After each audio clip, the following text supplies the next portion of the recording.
تفتكري لما كان ابنك بيسمع كلامك من كلمة، دلوقتي بقى بيرد عليكي ويمكن يزعق كمان، وبتسألي نفسك هو إيه اللي حصل؟ أنا ربيته إزاي كده؟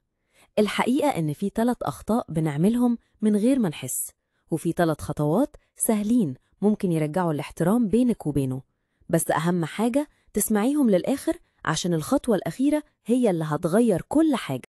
أول خطوة، خدي خطوة ورا قبل ما تردي عليه. السكوت وقت الغضب مش ضعف، ده قوة. تاني خطوة، ابني الاحترام من تاني بالكلام اللي فيه تقدير مش أوامر. تالت خطوة، لما يغلط حاسبيه بهدوء قدام نفسه مش قدام الناس. وصدقيني، احترامه ليكي هيرجع لما يحس إنك ثابتة ومحترمة. لو عايزة خطوات أكتر عن التربية من قلب بيتك، اشتركي في القناة واضغطي على الجرس. عارفة؟ كل أم بتغلط، وكل بيت فيه صراع، بس اللي يفرق إنك تاخدي بالهدوء حقك وتحافظي على احترامك. التربية مش بالصوت العالي، التربية بالحكمة.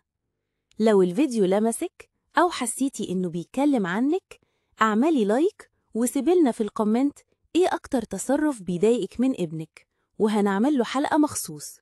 وافتكري، قلبك الطيب هو أعظم سلاح تربية.